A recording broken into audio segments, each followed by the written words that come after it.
Welcome, one and all, for all is one, limelight in the twilight.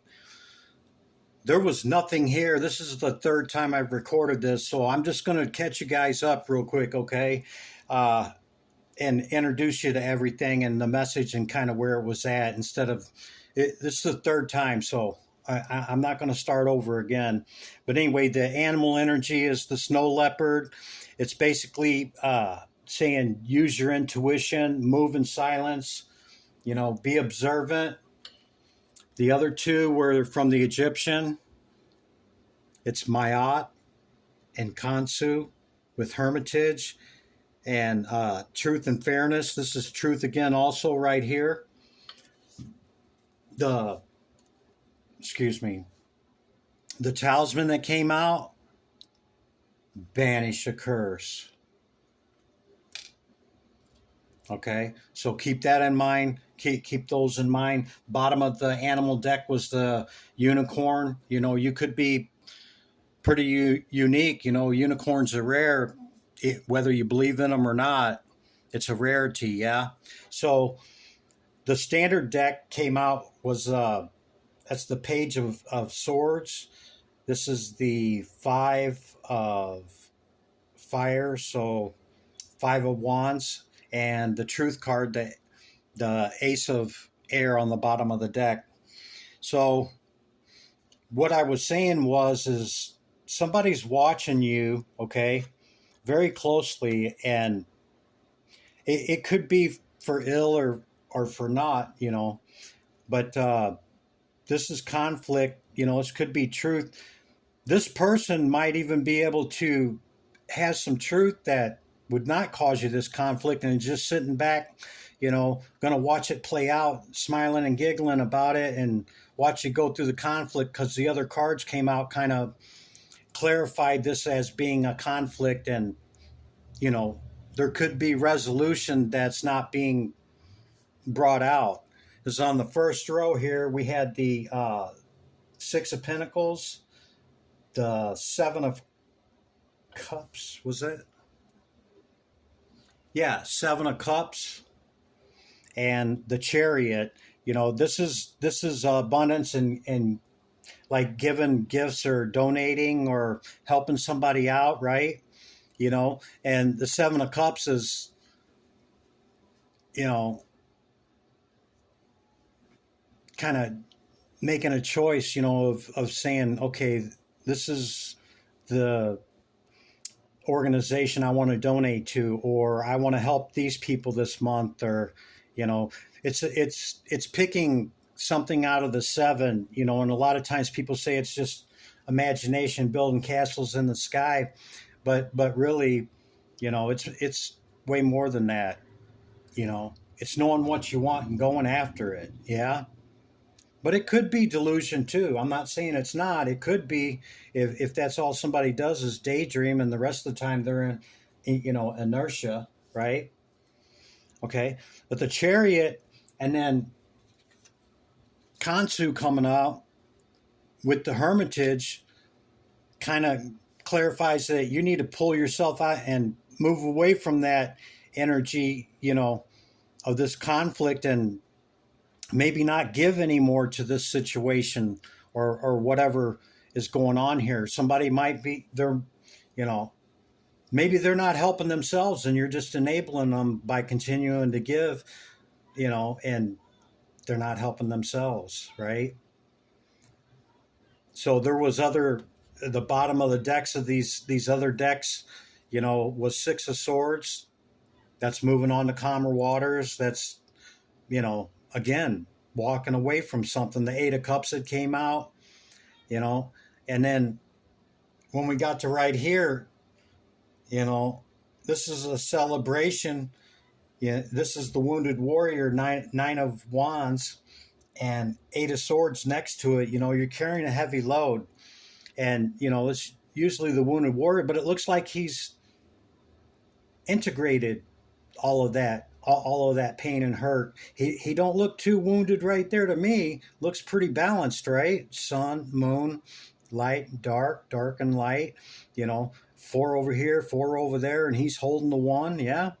So you're pretty balanced, You know, you're just up in your head about whatever this decision is. It could be helping somebody. It could be, you know, a direction you want to go.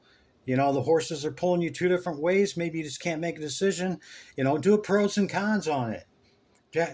And try to figure, you know, make a decision on it and get out of your head about it, you know.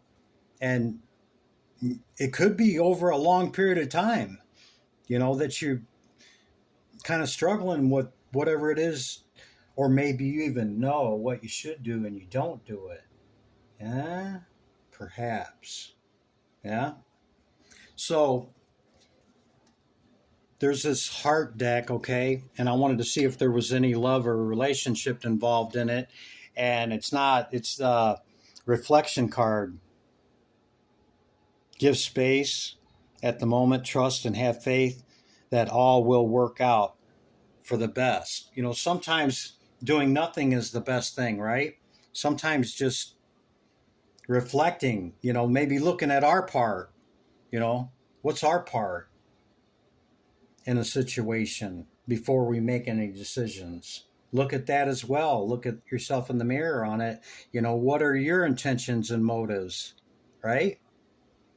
So, yeah, that catches you guys up to what's going on here. Actually worked out a lot better, came out a lot faster. So, we'll take, I was working with these, so I'm going to go back to this deck. Divine Spirit, Great Light of All. What is the message for the collective? Can we know more, Spirit? Is there anything else? Oh, I dropped the card.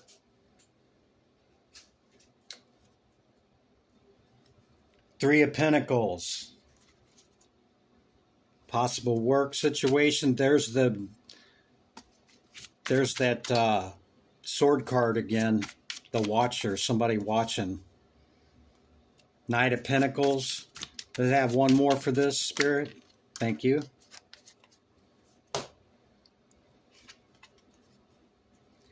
Princess of Cups. This could be a work situation or people that's maybe watching your work, okay, that are interested, and you know, it could be the architect, it could be the investor. You could just be garnishing a lot of interest in your work and what you do right now, you know. Just continue to take things slow. The Knight of Pentacles is slow. Slow but sure. It's the slowest knight in the deck, but it makes progress, right? Don't get in a hurry. Don't get in a hurry. Yeah? Princess of Cups. She's a sweetheart. She really is. She's the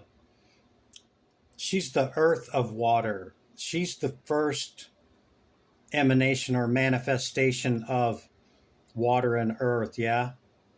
She's a sweetheart, man. This is the girl, this is the good girl at school that don't resonate with other girls, okay? And she's kind of shunned, and maybe she might even be a tomboy, but she resonates more with hanging out with the guys. And then all the other girls are running around saying she's a ho-ho, and, you know, and she's the sweetest one in the class, you know. That would be her, okay? So perhaps you have that in your work environment, okay? It could be you. You could be the one that, you know, people are saying false things about you. Yeah? Could be. Let's wrap this up. Anything else, Spirit? This tarot deck? Thank you. Thank you. Two of Wands and the Two of Cups. I can't really show the nudity on this other Two of Cups here. Okay? But suffice to say, it's art, but you know how YouTube is now. Two of Wands. Oh, that one's the same. Yeah, YouTube rules, yeah. Can't even tell what it is. But two and two of Wands, very passionate, fiery. You know, you already have what you have in your foundation is firm, and you're taking your other wand forward, into this Two of Cups, maybe a new relationship. It could be an existing one that, you're breathing fire and life back into. Yeah. All right. So, potentiality of that coming in. It could be any. You got Cancer out here. You got a lot of air out here. It could be an air sign. And then at the bottom of the deck here, you got the Hierophant. So it could be a Taurus, could be a long-term relationship. Maybe you've been dating somebody for a while and you're taking it to the next level here, yeah? Because you're passionately and madly in love with that person. Okay, could be that. All right, that's what I got for you guys. I'm not going to make it any longer. I'll see you in the next one. Thank you. Limelight in the twilight.